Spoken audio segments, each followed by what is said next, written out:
In today's tutorial, let's learn how to do double crochet when it comes to waves, chevrons, or ripples, whatever you want to call it. It's going to go up and down. Right here that you see is double crochet, and I'm going to show you how to. Welcome back to the Crochet Crowd as well as YarnSpirations.com. In today's tutorial, I'm going to be able to show you the stitch that I just talked about.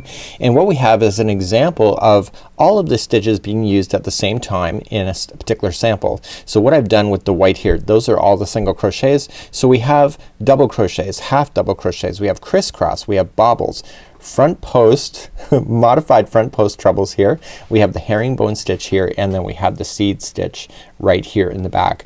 In today's tutorial, I'm going to be covering the particular stitch that is listed in this particular video. I'm going to show you how to do it, but this is example how all of those particular stitches can work together in order to create a really amazing afghan. Now this afghan does have a front and the back side. You can also use this particular kind of sample for doing scarves, and really the sky is the limit, and in today's tutorial I'm going to explain a little bit more about how you can customize this in order to do a project of your own. So here's what it looks like, and we have our example. It's going up and down, and this is just a small swatch. So I had to do a small swatch in order to figure out all the math for you. I have figured this all the way out from a scarf size just like this all the way to a king size afghan. I've done the math for you to tell you exact chain count, but I want to make this an educational video because it's just easier to give you that information. But if you don't really understand it, then what's the point, right? That's a video tutorial. So what we have is that each chevron equals a certain amount of chain stitches, and in my particular pattern 28 chains will take you from one point all the way to the next, just like you see here.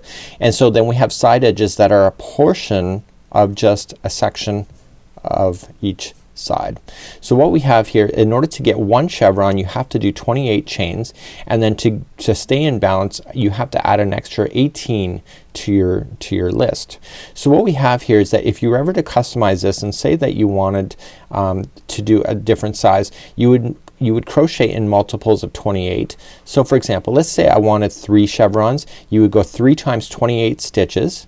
Okay, that'll give you a certain amount, and then you will add 18 extra chains at the end of that in order to stay in balance.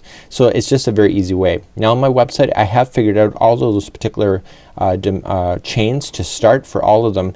Now you're gonna think to yourself, wow, some of those chains are huge, and they are huge, but you have to compensate that when you go up and down like so, is that it's not really like 100 chains straight across. It's, if you did 100 chains straight across, it would be longer, but because you are going in an up and down motion you need more chains in order to maintain that, and that's why there's so many extra chains. So on my website I have all of that information for you, but if you want to customize it, the secret answer is 28 for every one of the chevrons, and then you just have to add 18 chains at the very end in order to get your sides to be equal. You should also keep in mind that this afghan sample is a one-sided sample. Not all of these stitches look great on the other side. So the bobble stitch, for example, it does not exist on the underside. Okay, you'll see that it's completely flat. And also with the crisscross appears better in the front side than it does in the back side. So when you're doing this particular project, I'm going to be telling you what is your front side and what is your back side so that you can know exactly where to start. Some of these stitches you have to start on the back side. It's called the wrong side technically in crochet, but you have to start on the back side. For example, bobbins or bobbles like this only appear on the opposite. So as you crochet, the bobbles pop in behind. So if I was to bobble along here in this direction, the bobbles would appear on the back side. So every time I do a bobble I actually have to work on the back side so that it does pop out to the front side. So some of these stitches are just like that. The herringbone is like that. The modified front post trebles are like that. A lot of the half double crochets, single crochets, and double crochets did I say that already? Those don't matter, but you have to just be conscious. So in the particular pattern I'm about to show you, I'm going to have you mark what is the front side, what is the back side, so that if you have to adjust and you have to know that, then you'll know it right from the very beginning. So let's just quickly review. It's going to be a 5mm size H crochet hook. I've used Caron Simply Soft throughout this whole thing. That the beautiful colors are from that particular line. So this is going to be a generic intro on all of the 8 different videos because I'm going to show you how to get started. So you'll see here the blue is how I got started. You can see I did a perimeter in white, so that's kind of added in afterward. But all of the intros for all of these 8 are exactly identical, and then once we start from that point we're going to then take you through all of the different examples, and those are each listed as an individual video because you may not want to mix it and match just like so. This is also part of the Stitches Right game that we're doing on YouTube as well as Facebook, and we're just having fun of mixing and matching stitches at random, and that's how this sample has come to be. So without further ado, let's move on to the example that we want to teach you in today's tutorial.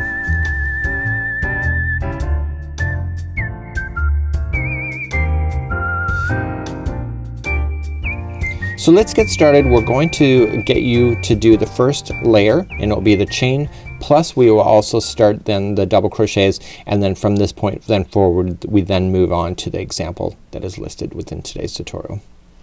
And insert that onto my hook.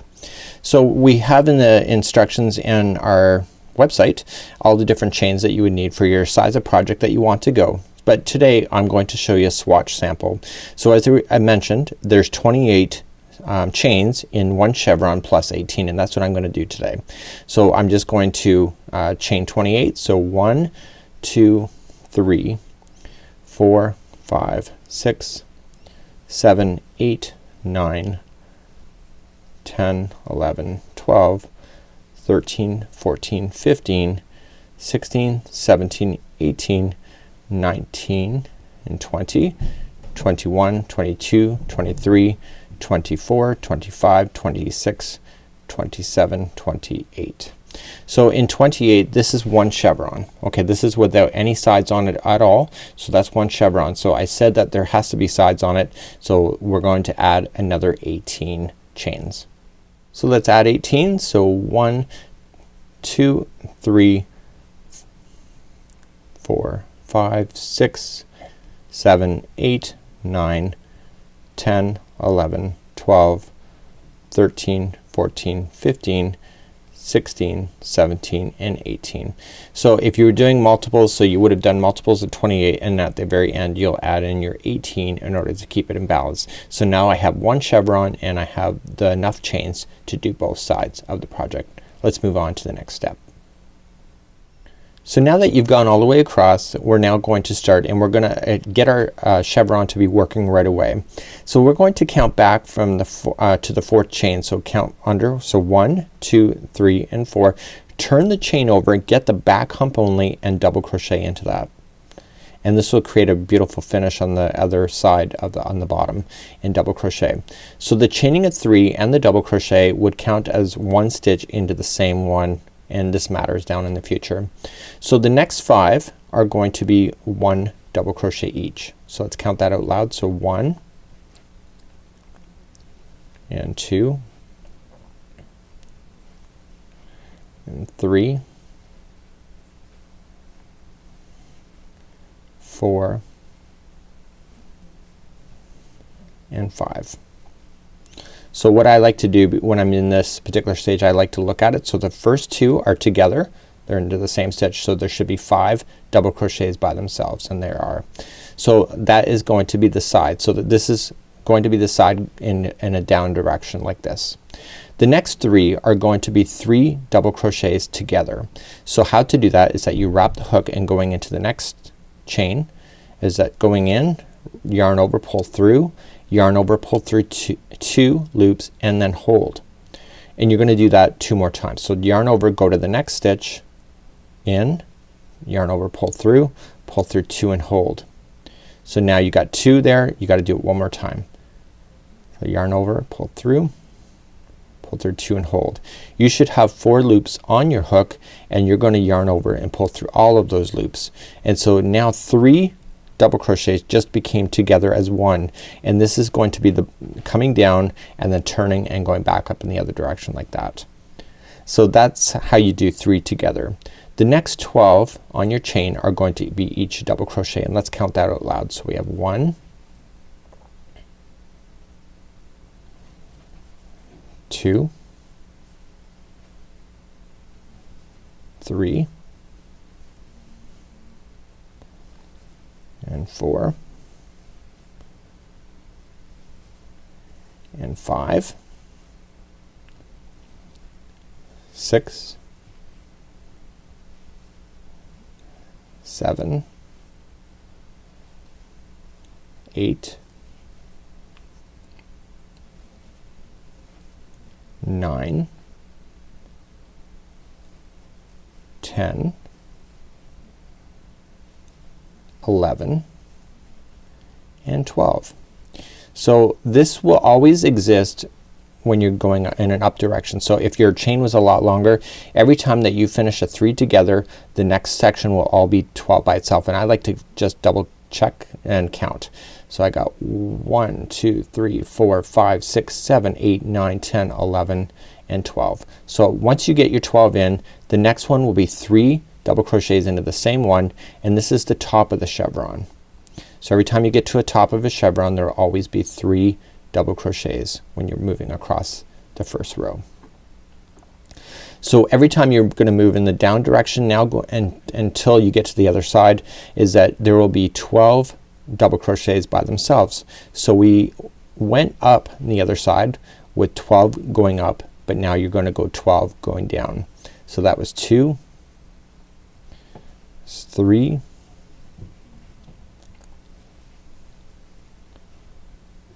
4, 5, 6, 7, 8,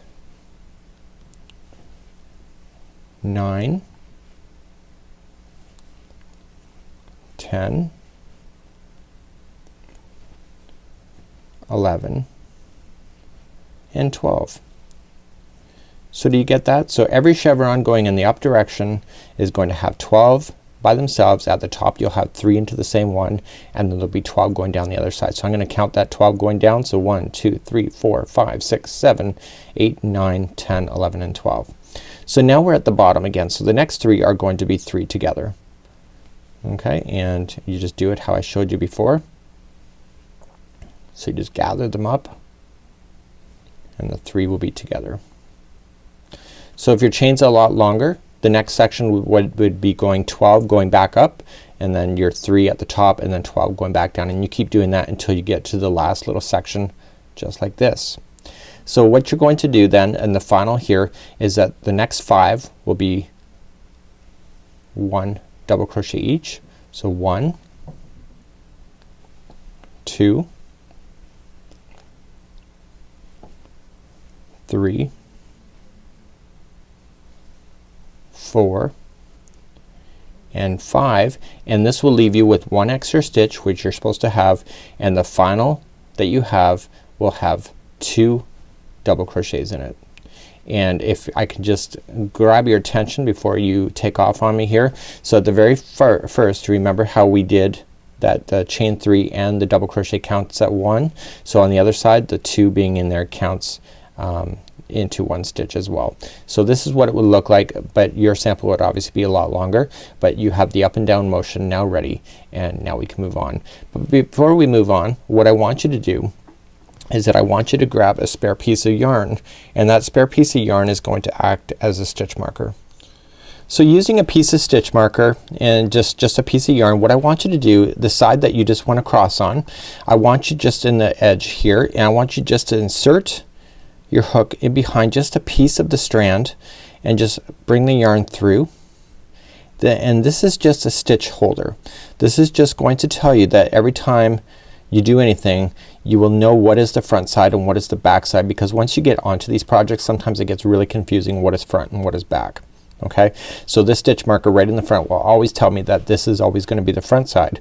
The next part of this tutorial we're going to start, and you're either going to have to watch out for the stitch marker, whether it's on the front or the back side, and some of these stitches it doesn't even matter, but just do that because it just makes it a lot more sense. So let's move along and do the next part. So I'm getting my next yarn ready, and I want to create a slip knot. and I want to show you. So where I left you is that I was still attached to the other side, but I fastened off for this just to make it easier for those that are playing the Stitches Right game. But if you were not to change color, then you would just simply turn the work and follow my instructions. But in this case, because I am kind of doing the Stitches Right game, I'm going to show you how to start this one. So you're going to be noticing that whenever you start this for the double crochet for the Stitches Right game, look for this stitch marker to be on the front side of your work. Let's carry on and going into the turning chain just right in the very beginning like this, and we want to attach our yarn. And we want to chain 3. So 1, 2, 3, and that counts as a double crochet. Into the same stitch I want you to double crochet one more time. So each time on the ends there will always be 2 double crochets, whether it's on this side or the other side. It doesn't matter. Both sides will get it. The next 5 will be by itself, or double crochets for 5. So let's count those out. So 1, 2, 3, 4, and 5. Okay, so I'm just gonna move this out of the way and put it into the back. So the next 3 are going to be together. Now I know that it's the next 3. I can tell because I'm experienced, but I also want to show you why. See how these 3 are grouped together, and there's the empty stitch. The next one here, and there's the next one here. So these 3 are going to be grouped together in one. So it's a 3 together double crochet. So wrap in the hook going into the next stitch, pull through 2 and hold. Wrap in the hook again, going into the next stitch, pull through 2 and hold. Wrap the hook again, going into the next stitch, pull through 2 and hold. You have 4 loops left on your hook, yarn over and pull through everything. So whenever we go in the up direction throughout the entire thing up until we get to the other side, is that it's always going to be 12 double crochets sitting by themselves. So let's do that. So 1, 2, 3, 4, 5, 6, and 7, and 8, 9, 10, 11, and 12. So 12 are by themselves. So I would double count that just to make sure, just to make sure when you're getting started, just so you're familiar with it. But I know that I'm in the right particular stitch as they're going all the way across. So if you pull this apart, do you see how 3 are by themselves, or 3 are to the same one? My 12th here is on the first one of the 3. The next one is the exact middle, and that one will have 3 double crochets right in that one. So 1, 2, and 3. And now anytime you move in the down direction throughout the entire thing, so going up there's gonna be 12, so going down there will be 12 as well. So 1, 2, 3, 4, 5, 6, 7, 8, 9, 10, 11, and 12. So now I can tell that I'm in the right spot. So if you pull it apart, you'll see that there's 3 together. So that's the empty stitch right here. There's an empty one here and here. So I know that I'm gonna be right in the center again. So I'm gonna wrap, and the next 3 are going to be together, just like I showed you before. So wrap it through, pull through 2 and hold, and keep gathering those stitches until you get 4 loops on your hook. Yarn over, pull through like this, and now you would go up 12 if you're continuing to go across. At the top you'll put in your 3, and when you come down you'll be putting in your 12. On your edges what we're going to do is that there's gonna be 5 by itself.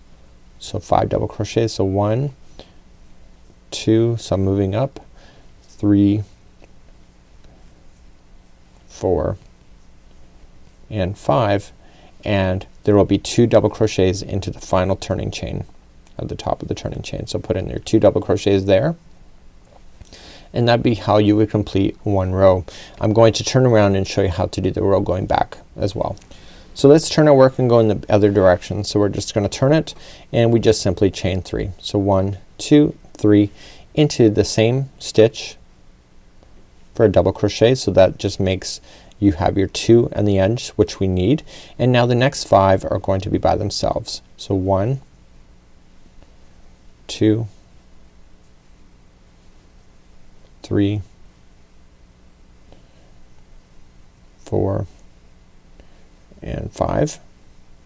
And now the next 3 are going to be together. So you can see that these 3 are together. There's the stitch, there's an empty one, and there's the other empty one. So the next 3 are together.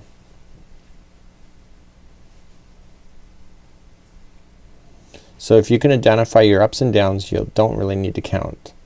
So let's go back up in the other direction. There's gonna be 12. So 1, 2, 3, 4, 5, 6, 7, 8, 9, 10, 11, and 12. And then once I get up to here, so you have your 3 in the middle, you can see the first one has the 12th one, but the one in the middle is still empty, and that's the one that's gonna have 3 double crochets. So you will do your 12 double crochets always going in the up direction, and then one right at the very top will have 3, and then coming down the other side there will be 12 as well. So 12 moving down. So 1, 2, 3, 4, 5, 6, 7, 8, 9, 10, 11, and 12. So I can look at it here. Am I right? Of course I'm right, because I can see the middle one here. There's the one on both sides. So I know I'm in the middle even without having to count. So I technically would not have to count. I would trust in myself. Okay, so the 3 are together, and then so you'll be going up then 12. If you're carrying along at the top, you'll put in your 3, and then coming down you'll put in your 12. On the edge there'll be 5 by itself. So 1, 2, 3, 4, and 5. And don't forget, you still have 2 more stitches to put into the turning chain right at the end, and you'll just put in 2 double crochets there. So if you're gonna carry on with double crochets, you just simply turn and work again, chain up 2, and then just begin, or chain up 3, sorry, and just begin. And this is what you would do for double crochets when it comes to doing waves or chevrons using this particular pattern. Until next time, I'm Mikey on behalf of the Crochet Crowd as well as yarnspirations.com. We'll see ya.